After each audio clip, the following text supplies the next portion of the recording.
достар, баршаларыңызды қайтадан көріп отырғаныма өте қуаныштымын. Бүгін Житаластың 3-ші бөлімі және де осы бөлімде бізге қонаққа келіп отырған Алматы технологиялық университетінің 4-ші курс студенті Асанхан Назерке ханым. Қош келдіңіз. Сіздерді көргеніме қуаныштымын. Біз де сізді көргенімізге өте қуаныштымыз.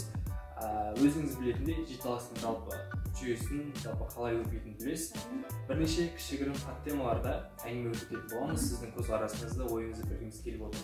Оның не үшін екенін білесіз деп ойлаймын. Өйткені сіз дебатерсіз, жалпы кез келген нәрсеге байланысты өзіңіздің көзқарасыңыз, өзіңіздің ракурсыңыз бар. Және бізге білу қызық сіздің ойыңызда. Енді жалпы негізі ауыр сұрақтарға көшпес бұрын, жалпы кішігірім ғана сұрақ қойып тұрды, жеңіл сұрақ. Барлығымыз білетіндей, кеше ғана жастар даму атты марафон өткен болатын. Менің білуімде сіз марафонға атсалысқан болатынсыз. Жалпы не істедіңіз, жалпы марафон қалай өтті?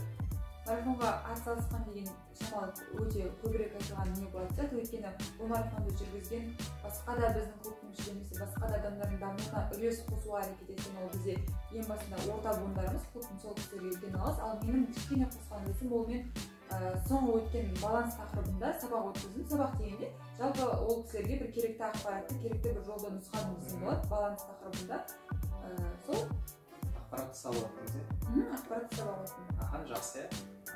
Олай болатын болса, мен сізге ең алғашқы сұрақ қойғым келіп отыр қазір. Мынандай сұрақ болып отыр. Сіз яғни баланс туралы жалпы адамдардың дамуына байланысты марафонда тренинг сабақ өткіздіңіз. Сондай енді даму жалпы тұлға деген ұғым осы марафонда кілт сөз болды ғой. Мен енді қойғым келіп отырған сұрақ, жалпы мораль дегенді қалай түсінесіз және қоғамдағы мораль деген дүние бағаланады ма? Мораль деген дүниеге байланысты айтатын болсақ, негізінде ол әр адамның қабылдауында әртүрлі болып келеді. Және ол дүниелерді адам біздің қоғамда қалай бағалайды, қалай қабылдайды деген дүниеге байланысты. Шынды айтсақ, біздің қоғамда қазіргі ол нәрселер өте төмендеп бара жатыр. Яғни адамның адамгершілігін, адамның жақсылығын, немесе адамның мейірімін, адамның махаббатын, адамның шын таза ниетін, жан дүниесінен, яғни жүрегінен шығып жатқан дүниелері, мораль деген дүние, сол адамның ішінен, жан дүниесінен шығып жатқан дүниелер. Сол нәрселерді қабылдау өкінішке орай қазір сәл төмендеп бара жатыр. Тым жоғалып кетті деп айтуға келмейді, бірақ ол нәрселерді қабылдау өте қиынырақ десек болады. Өйткені, мысалы, жай ғана біздің жақында жасаған қайырымдылық жобасын алатын болсақ, жанұя балалар үйіне бару, ол жақта да кейбір адамдар түсінбеуі мүмкін. Неге бұл адамдар бұны көрсетіп істеп жатыр? Олар просто жай ғана адамның таза ниеттерін қабылдай алмайды, олар көрсетіп бәріне мақтану үшін жасап жатыр деген сияқты не болуы мүмкін. Просто ол адамдардың қабылдауында ондай жақсылықты қабылдау, айту деген сияқты нелер жоқ. Сондықтан бағана ең басында айтып кеткен дүние, яғни ол нәрселерді қабылдауына байланысты әзірге қиынырақ. Яғни сәйкесінше байқағанымызда сіздер балалар үйіне жақсылық жасау іс-әрекетімен, қайырымдылық шарасымен барған болатынсыздар, бірақ оған да теріс көзқараспен қалыптасқан адамдар пайда болды. Ол хайп, осы өздері пиар етіп жатыр деген сияқты. Бір ескеруіміз керек, бұл көпшіліктің ақшасынан жиналған қаржы ретінде біз олардың бір есеп беруіміз керек болды. Дегенмен де болады. Яғни сәйкесінше байқауға болады, қоғамда сен қандай іс-әрекет жасама, қандай сөз айтпа, саған қарсы шығатын адамдардың тобы болады. Мысалға, сен феминист болатын болса, феминистерге қарсы шығатын топ болады. Мысалы, насилие жасаған болатын болса, насилияға қарсы шығатын топ болады. Яғни сәйкесінше қоғамда кез келген іс-әрекетке қарсы шығатын бір топ болады. Мен бірақ бұны негізден келіп отырған дүние, тұлға ретінде саған қарсы шығатын болса, сен обществоға бағынбауың керек. Жалпы енді тұлға ретінде даму мен обществоның арасындағы айырмашылық және олардың бір-біріне деген балансын түсіндіріп берсеңіз қалай айтасыз? Әрине, сіз айтыңызда болады, қараңызшы. Мынандай дүниеде жаңағы бағана ең басында қойған сұрақтарыңызға жауап бергенде, жақсылық жасағанда немесе сен бір қандай да бір былай қарастырашы, сенің бір қандай да көзқарасыңа немесе әрекетіңе міндетті түрде кері байланыс болады. Ол саған жағымды немесе жағымсыз болуы мүмкін. Бірақ сен белгілі бір таңда өзіңнің ішінде ол нәрселерге өзіңнің ішінде немесе айналаңа бір үлкен шарт қойып алуың керек. Ойша, ол кісілердің жаман дүниелері, жаман саған деген, сенің іс-әрекетіңе деген жаман дұрыс емес фидбектерін сен қабылдамау керексің. Өйткені ол үшін жаңағы сіздің айтқан дүниеңіз, яғни адам ішкі жан дүниесі, ішкі өзінің тұлғалық дамуы дұрыс болу керек. Сол нәрсеге адам жайымен келу керек. Және сол тұлғалық даму арқылы адам өзіне қандай да бір айналасына жаман энергия немесе жаман сөздерді кері байланысты өткізбейтін үлкен шарт құрып алу керек. Мысалы, мынандай күймен келістірейікші, адамдар бар феминизмге қарсы шығатын, феминизм дұрыс емес дейтін.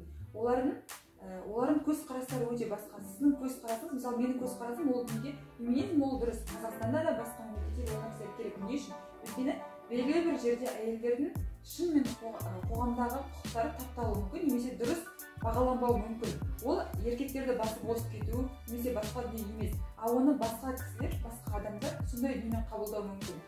Феминизмге қарай келетін болсақ, шынымен ол дүниелерді дұрыс түсінбейтіндер бар, дұрыс қабылдамайтындар бар. Яғни олардың қате пікірі үшін сен өзіңнің пікіріңді өзгертпеу керек. Яғни сіздің айтқан дүниеңіз қоғам адамның жауы ретінде қарастырса, ол кісілердің просто қате пікірі, ол кісілердің оқымағандығы, ашып қарамағандығы, немесе просто ол кісілердің ойларында қалыптасқан стереотиптер болуы мүмкін. Сол дүниелер сізге тиісінше кері байланыс жасамау керек, сізге кері әсерін тигізбеу керек. Өйткені сіз тұлғасыз, сіз жеке даму жолында жүрген адамсыз, сіздің өзіңіздің ішінде бір қандай да бір стержень дейді ғой, сол дүние болу керек, және оны қандай да бір шет жақтағы адамның ойы үшін оны құртып алмау керек деген сияқты. Жақсы, онда мынандай ұғым бар да, бунт против общества дейді. Түсіндірсіз ба? Енді сіз қалай ойлайсыз, обществоға қарсы бунтты жеке тұлға қалай жасау қажет? Былай негізі бунт деген өзі бұл бунтарка деген сияқты сөздер ғой, бірақ ашуланып, бір агрессиямен жауап беру деген сияқты неше. Бірақ белгілі бір күнде өздеріңіз білесіздер, адамдарға агрессиямен жауап берген кезде, обществоны алмай тұрып, адамдармен түсіндірейін. Сіз агрессиямен жауап берген кезде, бунтпен жауап берген кезде, ол дүние сізге жақсы болып қайтпайды. Ол сізге сіз агрессиямен бердіңіз ба, ол сізге агрессиямен қайтады. Бунтты сіз өзіңіздің жағдайыңызға адаптация жасап алып, қоғамға сіз жаймен түсіндіріңіз. Қоғамға сіз бір жақсы дүниелер арқылы, жақсы ойлар арқылы, жақсы ниеттеріңіз арқылы түсіндіру керексіз. Мысалы сіз жаңағы алыс кетпей феминизм деген дүниеге байланысты сіз құқығымды беріңдер қайда деп бір онша емес дүниелер жасайтын болсаңыз, қоғам сізге міне сенің құқығың ала қой, міне сенің орның бере қоямыз сізге деген сияқты жауап ешқашан қайтармайды. Сізге агрессияңызға агрессиямен, бунтыңызға бунтпен жауап береді. Сондықтан сіз оны өзіңізге адаптация жасап, жақсылап түсіндіруіңіз керек. Адамдарға мысалы видеороликтер жинай қойып, немесе жаңағы кейбір кезде мынандай дүние болады, адаммен сөйлесіп отырасың, сол уақытта жаңағы просто сенің көзқарасың сұрайды, сен несің, феминистсің ба, немесе ондайға көзқарасың қандай? Сол кезде адамдар отырады, ашуланып кәдімгі мен феминистпін, бірдеңе деген сияқты. Ол кезде адамның феминистерге көзқарасы қалыптасады. Феминист болмасам да, бірақ мен феминист адамдардың кейбір адамдармен сөйлесіп қалғанда феминист адамдардың айнасы ретінде сөйлеуі мүмкін. Сондықтан сіз белгілі бір нәрсені адамға ұсынып айтып жатқан кезде жаймен түсіндіріп, жаймен түсіндіре алсаңыз, ол жақсырақ өтеді қоғамға. Және қоғам оны қабылдай алады, сіздің ойыңызға қарай ол кісілерде адаптация жасай алуы мүмкін. Және сіздің ойларыңызды ол кісілерден қабылдай алуы мүмкін. Жақсы, сіз бағаналы бері жалпы ой қозғап отырсыз, феминистік топтар туралы ше. Бірақ біздің қоғамда феминистік топтар емес, топтар көп. Балалардың құқығын қорғайтын топтар көп, экологиялық мәселе бойынша топтар көп, аналардың құқығын қорғайтын топтар көп, ЛГБТ деген сияқты олардың да құқығын қорғайтын топтар бар да. Енді осылардың ішінде қоғам қай топты қолдауы қажет және қай топты мүлде өшіріп басып тастау қажет деп ойлайсыз? Қандай топтар көбірек орын алу керек, немесе ол кісілерге қаншалықты аз көңіл бөліну керек деген сияқты неге байланысты былай ғой сәтімізді. Бұл қоғамда әртүрлі адамдар, әртүрлі ол адамдар кіреді, немесе ол адамдар мүшеге ететін топтар, яғни қоғам институттары өте көп. Және ол қоғам институттары біздің ортамызда болуға міндетті, және олардың құқықтарының қорғалуы, немесе олар өз құқықтарын сұрауы ол қалыпты жағдай. Просто бізде мынандай немесе ЛГБТ деген дүниеге байланысты, немесе өзіне көмек сұрайтын, өзіне жаңағы өзіне көмек сұрайтын аналарды қолдайтын топтар болсын, немесе жаңағы жасөспірім балаларды қолдайтын топтар болсын. Ол дүниелердің барлығы болу керек. Неге?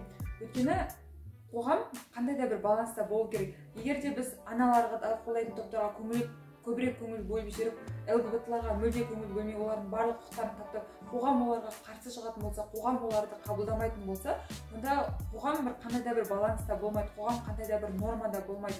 Белгілі бір таңда қоғамда қалай айтсам болады, агрессия көбірек болып кетеді. Яғни бұл дүниеге байланысты жаңағы адамдардың ең басында айтқан дүние, адамдардың ішкі дамуы, немесе адамдардың қалай қабылдауы деген дүние ғой. Адамдар просто қабылдай алмайды ЛГБТ деген дүниелерді. Адамдар ол кісілердің де өздерінің таңдаулары бар екен, өздерінің құқықтары бар екен, олардың да қоғамда болуы қалыпты жағдай екенін, яғни қалыпты жағдайдың не екенін түсіне алмайды ол кісілер. Қараңызшы, Назерке ханым, мынандай сұрақ. Жалпы әлем екі көзқарасқа бөлінеді: либералды қоғам және консервативті қоғам деген, иә, білесіз өзіңізде.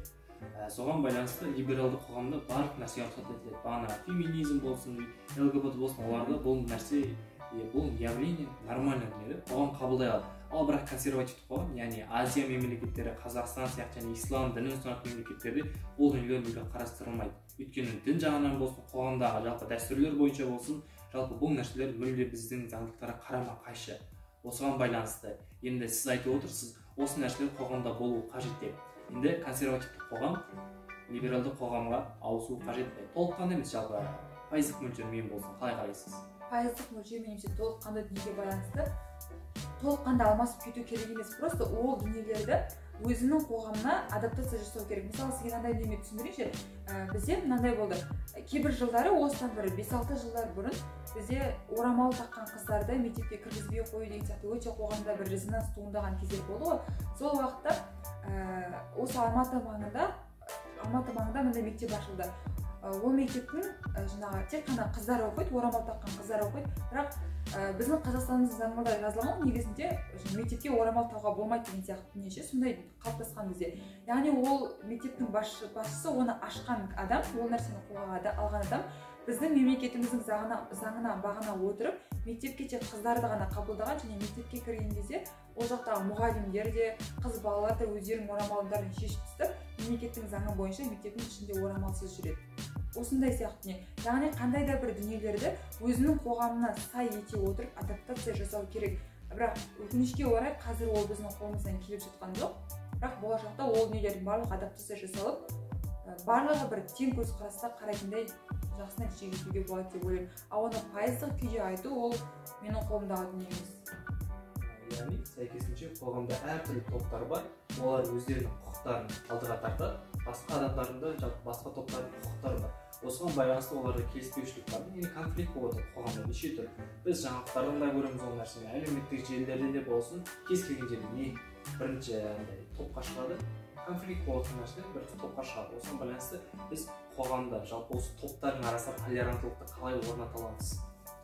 Бұл дүниеге байланысты толеранттылықты орнату негізінде өте оңай емес дүние сайтымызда. Және оны басқа адамдарға үгіттеп жасай алмайды. Сен толерантты бол деп ешкім айта алмайды және ол нәрсені ол адамдарға өкінішке орай істете алмайды. Яғни ол адамның өзінің ішіндегі дүние, адамның өзінің қолындағы дүние. Жай ғана адам оны түсіне білу керек, ал просто біз оны түсіндіруге әрекет ету керекпіз. Сенің де басқа адамдардың топтары бар, сенің де басқа адамдар бар, олардың да ойлары бар, олардың да айтатын сөздері бар, олардың да әрекеттері бар және оларды қабылдау керек деген сияқты дүниемен біз жай ғана түсіндіру жұмыстарын жүргізу керекпіз.